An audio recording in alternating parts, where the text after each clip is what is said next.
In the 1930s, fuel economy was not as important a factor as it is today. Durability, reliability, and price were the main ones. However, there were some outstanding cars that, incidentally, offered good fuel economy thanks to their small engines and lightweight construction. Enjoy watching. Thanks to all. Number 3, 1935 Chevrolet Standard. Engine, 181 cubic inches, 3.0 liters, inline 6. Horsepower, approximately 60 horsepower. Fuel economy, 18 to 22 miles per gallon, excellent for the era. Lightweight body. The Standard was Chevrolet's budget-friendly line, and that meant lighter materials and fewer frills, which helped improve fuel efficiency and performance for a modest engine. Less weight also meant it was easier on brakes and suspension, translating to lower maintenance costs. Reliable 6-cylinder. Chevy's 181 cubic inch inline 6 was part of their stove-bolt family, known for its simplicity and durability. It didn't make tons of power, but it was bulletproof, smooth running, and easy to maintain. For a car meant to be affordable, dependable daily transportation, it absolutely delivered. Great value for the money. It undercut many competitors on price while offering modern styling, mechanical brakes, and solid build quality. Perfect for middle-class buyers still recovering from the Depression. Why it's often forgotten. Overshadowed by more glamorous Chevy models that came later, like the Master Deluxe or post-war fleet lines. Not flashy, not fast, and not rare. Just a practical car that did its job and quietly faded away. Fun fact, the 1935 Standard was one of the first Chevys to be styled by GM's Art and Color section, led by Harley Earl, giving it a sleeker, more modern look than earlier boxy models. Number 2, 1934, Willys 77. Engine, 145 cubic inches, 2.4 liters, inline 4.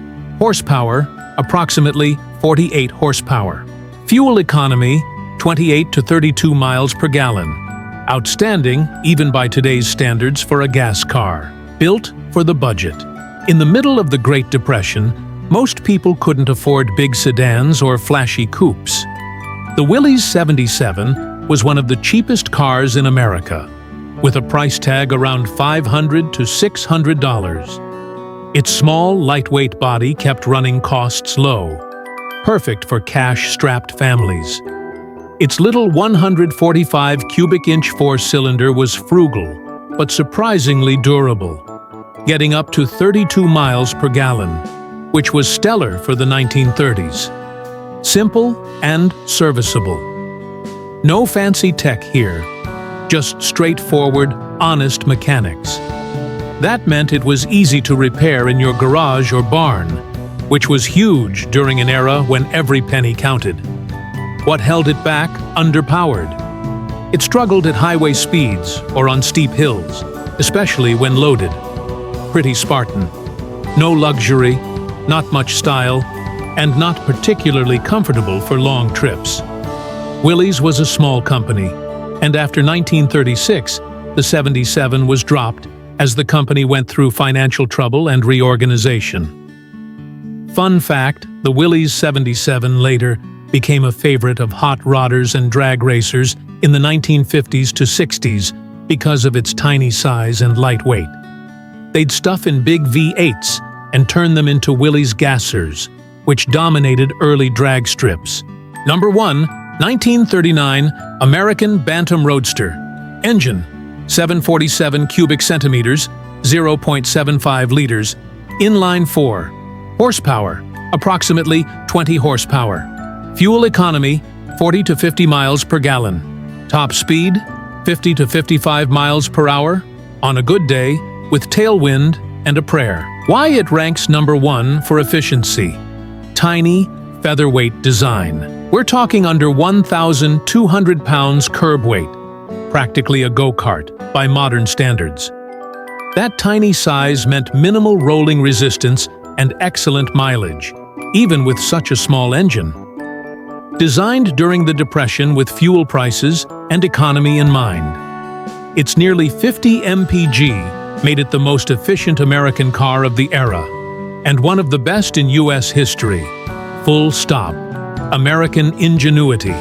While the car was inspired by European compact designs, Bantam redesigned it for the American market, squeezing max efficiency into a minimalist, fun fact. This is the same company that would go on to create the prototype that became the U.S. Army's first Jeep. Underpowered for hills, highways, or carrying more than one person and a loaf of bread. The company couldn't compete with the Big Three and folded by the early 1940s. Fun fact, despite its small size, the Bantam Roadster has a cult following and is still seen at vintage car shows. Its Jeep origins give it a weirdly important place in American military and automotive history.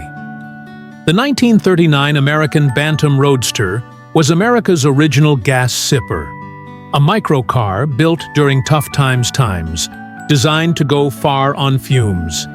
It's a marvel of minimalism, and arguably the most fuel-efficient American car ever made before hybrids.